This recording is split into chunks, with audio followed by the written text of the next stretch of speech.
Good morning, all of you. Today we are going to start with class 9 physics, chapter sound propagation, or you can say propagation of sound waves, with exercise B.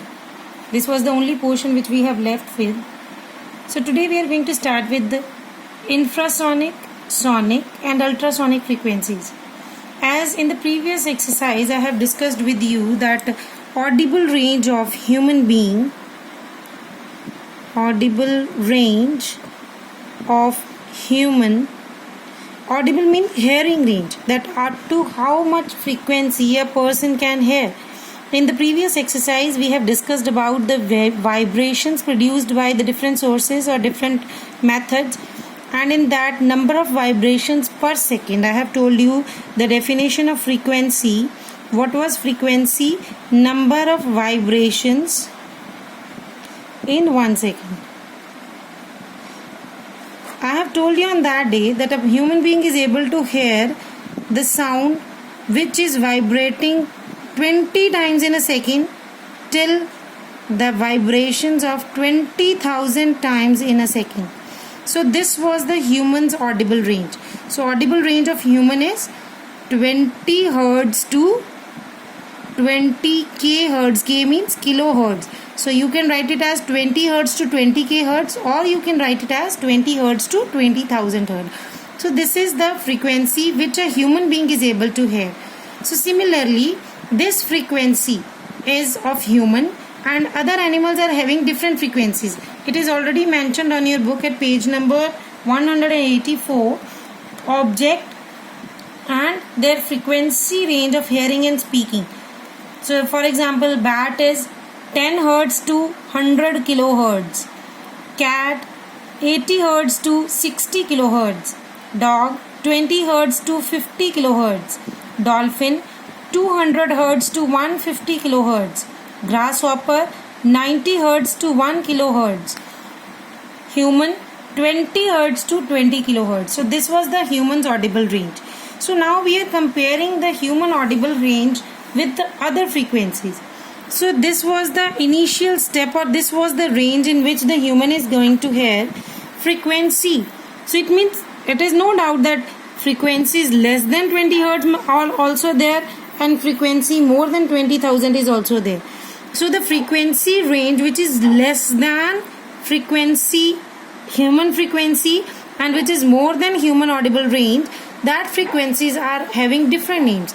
This range is known as sonic. Fine. Then the range which is less than, lesser frequency range.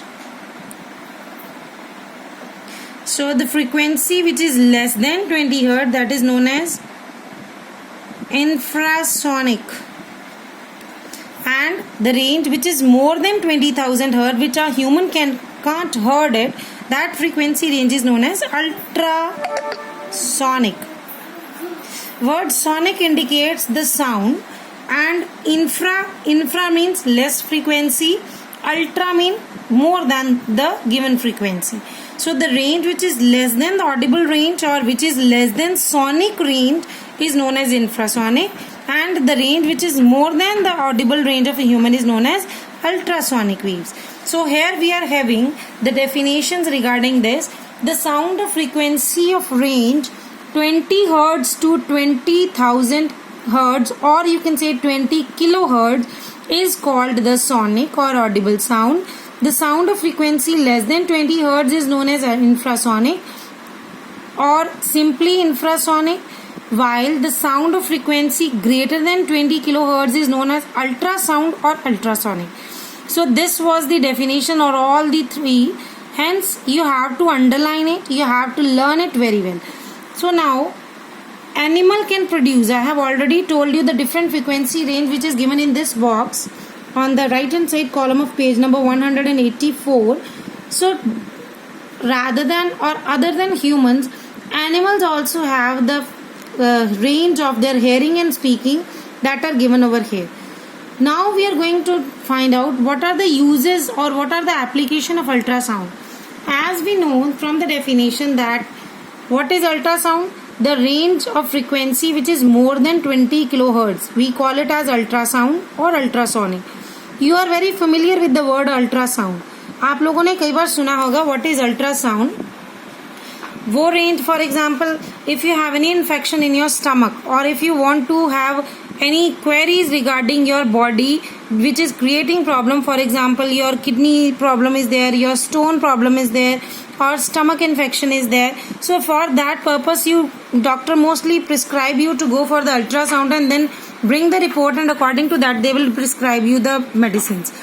So what they do, that is the application of ultrasonic waves, means that is the way where we use ultrasound. So now we are going to do the properties first of all, that why we use these ultrasound. First is that as we know that sound is a form of energy, so from the range, frequency range, it is very clear that infrasonic is having less energy, whereas ultrasound is having high energy. So due to this high energy they are carrying, we use this ultrasound or ultrasonics radiations for different purposes. So here we are giving first use, or you can say first property, that energy carried by the ultrasound is very much high. So because of this high energy they can travel a long distance, and one property is there that the ultrasound travel with a straight path. So it means they are going to bend less. First topic we have done here, first property we have done for ultrasonic is high energy. Secondly we are doing the directivity.